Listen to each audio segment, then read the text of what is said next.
Mga residente sang Barangay Ortiz, doble halong kasunod sang kamatayon sang 69 anyos nga lalaki bangod sang COVID-19. Napulo ka high-risk contact lakip na ang 3 ka staff sang City Health Office, ginpangkuhaan sang swab samples. Si Zen Kilantang nakatutok.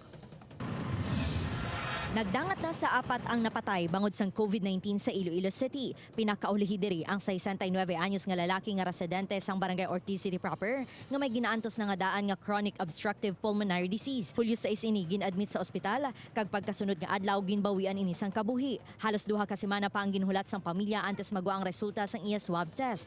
30 ang nalista nga na-expose sa pasyente kag napulo diri ang high-risk contacts lakip ng 3 ka empleyado sang City Health Office. Ang mga ini ang ginpaidalom na sa swab test kag gin-quarantine. So gin-alert nga ang medical team, gin-pang-quarantine atong sa may isa ka hospital nga na-contact niya which is 5. Tapos ang sa balay man dito ay sa mga family members ang those nga nagbantay sa hospital, ipang-quarantine nga daan man. Doble halong naman ang mga residente sa Barangay Ortiz agud malikawan ang virus. Keep distance gid eh.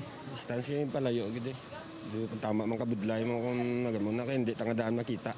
Siyempre, hindi tayo nakita. Kaya kung nakita, ako lang yan, sumbagon ko yan dahil kung kontra. Pero hindi tayo makita ang virus, di ba? So dapat mangaman kita. Kita mismo sa kaugalingon, kita iya ang managang. Nagpatigayon na sang disinfection sa barangay, ilabi na sa tanan nga alagyan kag hulot sa mga panimalay. Sa pinakaulihi nga COVID-19 update sa Iloilo City, sa 50 ka local confirmed cases, 36 ang nakarecover kag napulo ang nagapabilin nga active cases. Upod ka Romel Porquia, Zen Kilantang, One Western Visayas.